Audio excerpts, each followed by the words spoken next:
Welcome to Criminals Hate Me. It is the true crime podcast that criminals don't want you to watch. And tonight I am diving into the Summer Wells case. This is a case that I covered a few years ago, back when me and Reed were podcasting. But as you guys know, that channel has now been deleted, so that video does no longer exist. So I'm going to cover the case again, but I have some new information this time to share with you guys. And I don't want to assume that everyone is aware of this case or that everyone knows all the details of this case. So I'm going to give some background information on this case real quick. So let me read this off for those of you who have not really been following the Summer Wells case. So here is the information that we have about the day that Summer vanished on June 15th, 2021. Summer Wells was last observed in the afternoon assisting her mother, Candus Wells, and her maternal grandmother with gardening at their home on Ben Hill Road in Beach Creek, Tennessee. The gardening activity involved planting flowers in pots. According to Candus, Summer subsequently requested to go inside to play with her toys in the basement, and Candus reportedly watched her enter the house. Candus later completed her gardening task, entered the residence, called for her daughter, and discovered the basement door unlocked but Summer absent. Candus has stated that Summer disappeared within a mere 2 minutes of entering the house. She further elaborated that she walked Summer halfway between the camper and the house, observed her entering the door, saw her brothers at the kitchen table, and instructed them to watch Summer before returning to attend to her mother's knee brace. Summer was then officially reported missing to the Hawkins County Sheriff's Office around 6:30 p.m. on that day, June 15, 2021. An immediate search commenced involving 60 to 80 individuals, including personnel from Hawkins County EMA and EMT, the Hawkins County Sheriff's Office, and the Goshen Valley Volunteer Fire Department. An endangered child alert was promptly issued following the missing person report. This alert was then escalated to a statewide Amber Alert on June 16, 2021. Less than 12 hours after the initial report, driven by new information and increasing concern for Summer's safety, the Amber Alert for Summer Wells remains active to this day. And on June 26, 2021, investigators publicly sought information regarding the driver of a specific vehicle.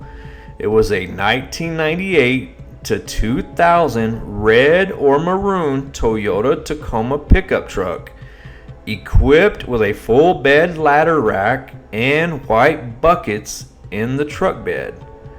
This vehicle was reportedly seen in the area during the late afternoon or early evening hours on either June 14th or June 15th. The driver was explicitly identified as a potential witness, not a suspect. And so that's a basic background foundation of the case. If you want to know more, there's millions of videos out there about the case, millions of articles. Go check it out. But what I'm doing here is we are going to evaluate the probabilities of what possibly could have happened to Summer based on all of the available evidence. Now, I know that we don't have all the evidence. We only have what Candus wants to give us. Okay, that's all we have. And we have other circumstantial evidence that we'll see as we go through this. But the three main theories about what could have possibly happened to Summer based on all the evidence and the information that is available right now is it could have been a random abduction, or she could have wandered off or some kind of internal incident or concealment happened to Summer on that property at that house. Those are the three possibilities that we can look into right now. There's really no other possibility. Only those three. So we're going to dive into each one and we're going to see what is probable based on what we know right now. And so far, what we know about the random abduction idea, everything that we know leads to there being arguments against that happening. So I'm going to list out all of the probabilities of why it was not a random abduction, okay? So here's the first one, okay? It was in a remote location. The Wells residence is situated on a dead-end road approximately half a mile off the main thoroughfare, with only a few other residents in the vicinity. The property itself is not visible from the road. This geographical isolation renders the idea of a random abductor locating and accessing the property undetected highly improbable. So the fact alone that this area was so isolated and very few people knew about it makes the abduction theory very highly unlikely. Okay, so let's see what's next. What we got next here. Number 2, we have the presence of dogs. The family reportedly had 13 dogs running loose on the property. Now, some of them they say weren't theirs, but they were stray dogs and they were on that property, regardless if they belonged to the Wells or not. There was 13 dogs running loose on that property at the time Summer went missing. Such a large number of dogs would typically serve as a significant deterrent or an alert system for any intruder. Yet, no one heard anything suspicious at the time of the disappearance. So, how are you going to abduct a child in less than 2 minutes with 13 random dogs running loose and no one heard anything? So, that's definitely a huge argument against her being abducted randomly. And then we have the family members who were present. At the time Summer vanished, 2 adults, which were her mother and her grandmother, and 3 brothers were either present in the home or nearby. The mother's account states that Summer was gone within a mere 2 minutes, a remarkably short window for an external abduction without any detection. So how in the hell did someone abduct Summer without anyone on that property seeing it happen? Highly improbable. The next argument against it is the lack of physical evidence. The TBI has consistently stated that there is no evidence that she was abducted.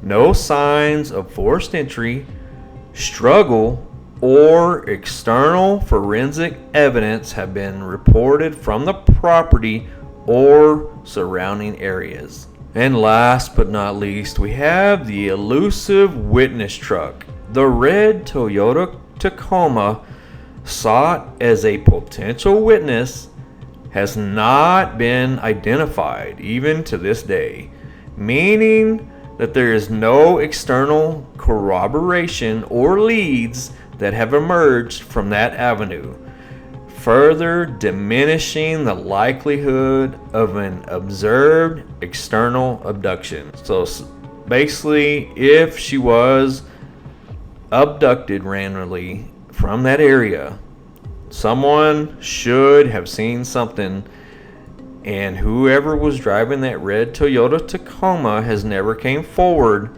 to claim that they saw something. So it seems like a dead-end lead, and once you put all 5 of these reasons and probabilities It seems like the random abduction theory is absolute garbage. So we got to move on to the next theory to see what we can find and figure out about that.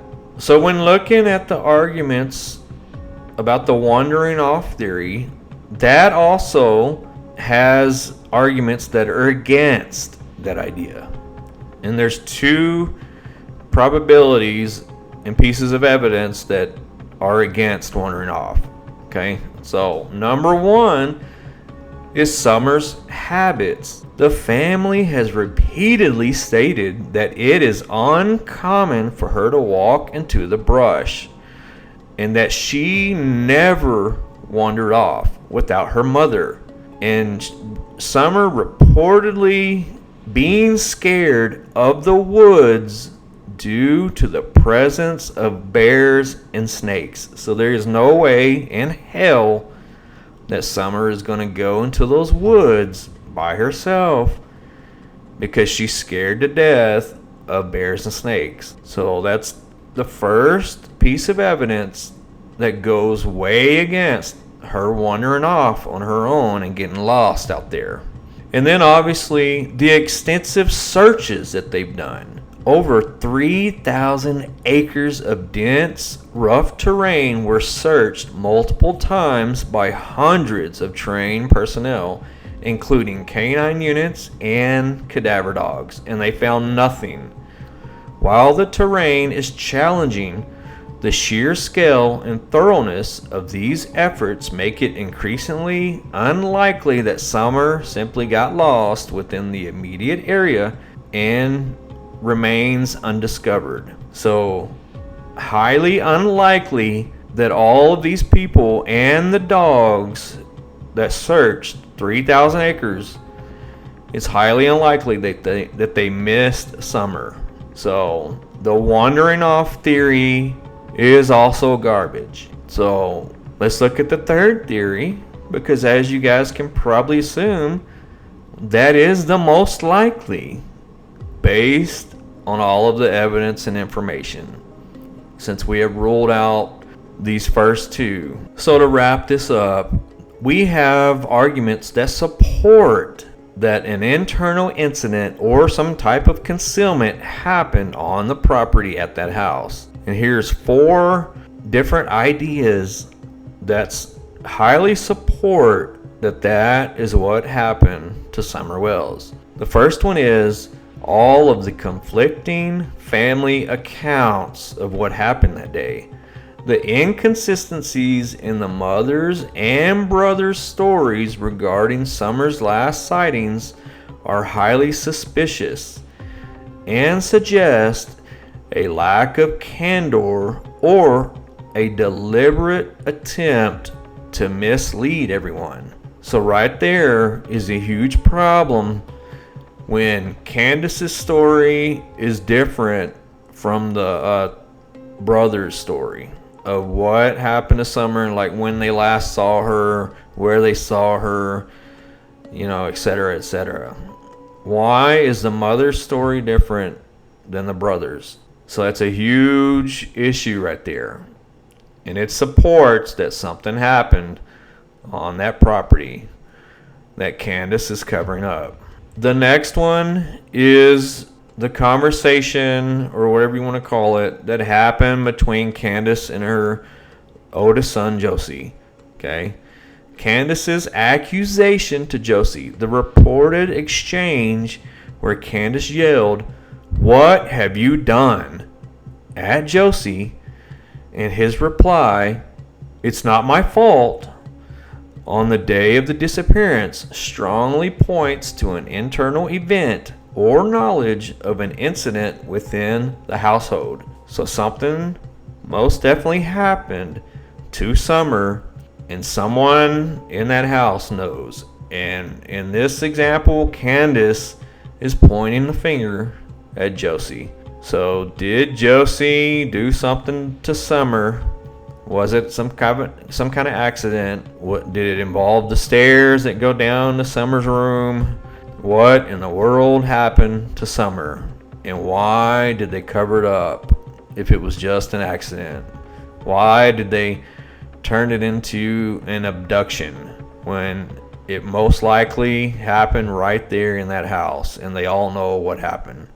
Why did they cover it up? But let's move on to the family criminal history and DCS involvement. The parents documented criminal records, history of domestic issues, and the subsequent removal of the other children by DCS due to neglect and substance abuse establish a context where an accidental death or intentional harm followed by concealment becomes a plausible scenario, because there's a lot of child abuse that goes on, and we've seen lots of crimes and kids ended up deceased in situations like this where DCS was involved and then the parents do something to the kids. It's very common. So did that happen in this case? The family's loss of parental rights for their sons due to their refusal to improve living conditions or cease drug and alcohol use provides a potential motive for concealing an incident that might have resulted from negligence or an unsafe environment. And I've seen tons of videos where there was one where the family locked the kid in a cage. There was another, they locked the kid in a closet. There was another where the kid basically melted somehow into the couch. I mean, it's just bizarre, all the stuff that happens. But it starts with unsafe living conditions. That's where it starts. And not taking care of your children the correct way. And then DCS, CPS, whatever you want to call it, constantly visiting your home. And then the parents are worried about being charged for child neglect. And then something ends up happening to the kids. Is that what happened in this situation?